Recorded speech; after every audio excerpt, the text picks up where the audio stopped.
You're listening to Civic Media. You can tune into any of our live shows on any radio station across the state with the Civic Media app. Find us in your phone's app store and listen anytime, anywhere. This is your WGBW Daily News Roundup for the Talk of Green Bay, 97.9 FM and 1590 AM. For 97.9 WGBW News, I'm Lisa Hale. There is some good news for Cellcom customers following that nearly 2-week voice and text outage in May. The company announced last week it would adjust users' invoices to compensate for the outage. The adjustment will appear on July bills. Eligible customers will also be able to activate a, quote, double the downtime offer to receive a second bill adjustment. The outage was caused by a cyber incident. The city of Green Bay kicked off Pride Month with a community-wide celebration Sunday. The event featured a Pride flag-raising ceremony and a resource fair at Light Park in downtown Green Bay. Green Bay Mayor Eric Genrich said the city has ignored the LGBTQ+ community for years, but now Green Bay is considered a city of support. As some of you might know, when I was elected, our score on the Municipal Equality Index, which is something that the Human Rights Campaign puts together, was a pretty lowly 28. Now we are very proud to be able to say that we have 100, a perfect score here in the city of Green Bay. About a dozen exhibitors showcased to the hundreds of people attending the local organizations that provide support, services, and resources to the LGBTQ+ community and its allies. Green Bay wasn't alone in raising the Pride flag. It's also flying above the state capitol. Savannah Tomei-Olson reports. This is the 7th year the Pride flag has flown at the state capitol. Governor Tony Evers got emotional during the flag-raising ceremony. They pretended trans and queer folks weren't there at Stonewall in June of '69. I'll be with you in a minute.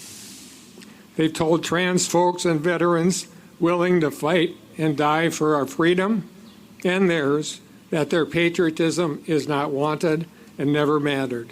The Pride flag has flown at the state capitol every June since 2019. Meanwhile, some Republicans have written a bill that would end that tradition. If passed, government buildings and schools would only be allowed to fly the American flag and the Wisconsin flag. The bill's author, Representative Jerry O'Connell from Fond du Lac, says it would, quote, lower divisiveness, end quote. The bill was introduced in the Assembly, and it's currently in the Rules Committee.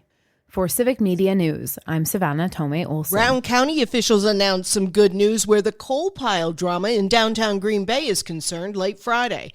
Because some progress is being made, the state agreed to extend the deadline for the county, the city of Green Bay, and C. Rice, the company that owns the coal, to come to an agreement on what to do and where to move the piles. Originally, the parties had until Friday to come to an agreement or lose a $15 million state grant. The state extended that deadline to Tuesday, June 3rd, which is tomorrow, at 5 p.m. A 19-year-old Green Bay woman who was out of jail on 2 signature bonds in Brown County and a $250 cash bond in Fond du Lac County for charges ranging from possession with the intent to deliver fentanyl, OWI, fleeing and eluding, and bail jumping. She also faces charges in Osakie County, was arrested on Friday evening in Fond du Lac and charged with OWI, fleeing and eluding, first-degree recklessly endangering safety, and more after leading officers on a high-speed chase through Fond du Lac, hitting at least 8 vehicles in the process.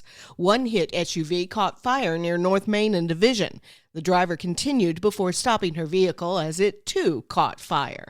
The suspect and 3 others were taken to the hospital with minor injuries. There was a session between a senator and students last week in Milwaukee. Stuart J. Waddles has more. Senator Ron Johnson addressed students and faculty at the Medical College of Wisconsin in what was called a public policy forum.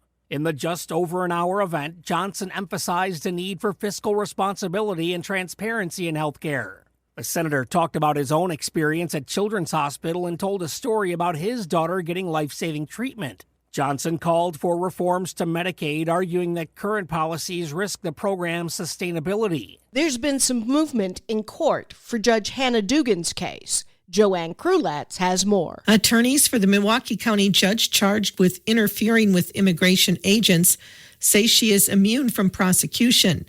Attorney Dean Strang argues in a brief filed Thursday that Judge Hannah Dugan is protected by 400 years of legal precedent and that a judge has absolute authority in her own courtroom.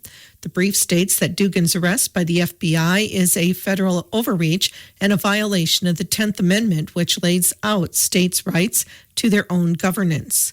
Federal prosecutors accuse Dugan of assisting a man sought by ICE in eluding agents by preventing them from entering her courtroom and sending the man out another exit. It's getting hot in here. Summer weather is about to strike. Meteorologist Brittany Merlot explains how hot it's about to feel. Average temperatures in the month of May in Wisconsin start around 60 degrees, and by the end of the month, wind up slightly above 70. However, the jet stream is lifting north into Canada, and it's bringing the warm southern air with it. This means not only will the air temperatures rise well above normal, but the humidity is tagging along too. Dew point temperatures. Well, the best way to describe them is to think of it as the moisture in the air. 50s feels fine, 60s is starting to get sticky, and 70s is uncomfortable. Dew points are expected to hit the mid-60s in places west this weekend and become more widespread on Monday. You'll notice it start to feel a bit more muggy, and by the middle of next week, dew points spike to the mid-70s. You'll start to sweat sooner than you'd think, and it's usually uncomfortable conditions for most people. Be sure to stay hydrated and stay cool, especially because the air temperatures are going to rise to the mid-80s to near 90. We should get temporary relief on Saturday and Sunday, June 7th and 8th, which is perfect timing and coincides with Wisconsin's free fun weekend. I'm meteorologist Brittany Merlot. I'm Lisa Hale, 97.9 WGBW News. For news anytime, log on to WGBW.FM. On to Cincinnati. Hi, I'm Mike Clemens with sports. Baseball, the Brewers at Great American Ballpark tonight to open a 3-game set against the Cincinnati Reds. The Crew coming off a 5-2 win over the Phillies yesterday to complete the sweep, but they lost designated hitter Christian Yelich, hit by a pitch from the Phillies left-hander Ranger Suarez in the first inning. Yeah, he got me pretty good.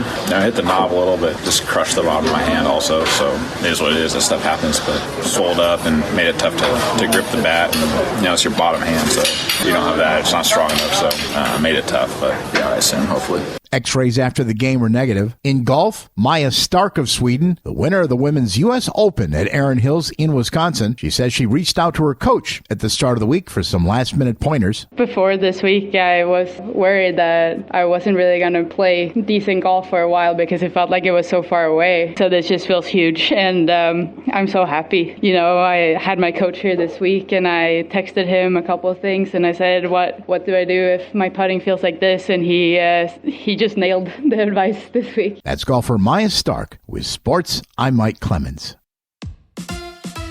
On your entertainment beat, I'm Pete Schwaba. Major Margaret Houlihan, also known as actress Loretta Swit, has passed away. Swift played the character, also known as Hot Lips, for the entire 11-year run of MASH. According to Deadline, she was nominated for an Emmy Award every year and won twice in 1980 and 1982. Swit passed away at her New York home from natural causes last Friday at the age of 87. Hot Lips and Frank together again. More troubling news regarding Kevin Costner's too long to say movie title and ridiculously long movie, also known as Horizon, an American Saga Parts 1 and 2. Good grief. Last week, Costner was accused by a stunt person of sexual harassment, and now the production is being accused of not paying its costume fees. The United Costume Corporation is seeking $350,000 for unpaid fees, according to Variety. Just a word to the wise, to the Yellowstone star, those costumes may come in handy if creditors come knocking. Hey-ho, jazz fans! It's summer, and there's nothing better than outdoor jazz in the summertime in Wisconsin. So if you're in the Madison area, check out the Madison Jazz Festival from June 5th through the 15th. This year's attractions include Emma Day Huff, the Edwin Doherty Five-Tet, the Emmy Castro Peruvian Jazz Quintet, the Sweet Tooth Jazz Band, and check out Jazz Sunday at the UW-Madison Memorial Union. Aw, yeah. And if you're up in Northeast Wisconsin, check out Sundrop Days. Shawano is known for its delicious Sundrop Manufacturing and Distribution Center. The annual festival is held the first week of June every year and kicks off this coming Friday. There's stuff for kids, crafts, live music, and of course, some dynamite soda. That's right, folks. Finally, there is a festival centered around a delicious soft drink, especially the real sugar version in a glass bottle, baby. If you're looking for some good tough guy TV and like mobsters, here's one of Pete's picks. Definitely check out Mobland. I reported a few weeks ago that I enjoyed enjoyed the first episode, but the Guy Ritchie episodic on Paramount Plus is really well done, and the plot escalates every week. The show stars Tom Hardy, Pierce Brosnan, and Helen Mirren, who I am actually scared of. New episodes of Mobland drop every Sunday on Paramount Plus. Well, it's finally happened, fellas. The dream is real. Now you can smell like Sydney Sweeney. That's right, the star of Euphoria and Anyone But You has partnered with a soap company to incorporate her bathwater into the bar of soap for your, washing pleasure. I don't mean to sound like a cynic, but I don't think guys are buying that soap so they can smell like Sydney Sweeney's bathwater. I think they are buying it to, well, tune into Nightlight tonight and find out. For more showbiz fun, tune into Nightlight with me, Pete Schwaba, weeknights from 6 to 8 p.m. on the Civic Media Radio Network. We are going to have more of that smoky haze from those Canadian wildfires up there today. Otherwise, partly cloudy with a high in the low 80s this afternoon. Tonight, down to 65. Tomorrow and tomorrow night, some scattered showers, thunderstorms, and heavy rain with a high tomorrow in the upper 70s. I'm meteorologist Sean Cable. Current temp 62. That's your WGBW Daily News Roundup from Civic Media. Subscribe to this podcast on Spotify, Apple, or wherever you find your podcasts. Find more news at WGBW.FM. The national news cycle never stops, but it can be hard to find news about your local community. Civic Media is dedicated to providing quality local and state news coverage across Wisconsin. With the Civic Media app, you can get notifications about local stories that matter to you and your community. Find the free Civic Media app in your phone's app store and choose notifications from the menu to tell us what kind of news you want to hear about.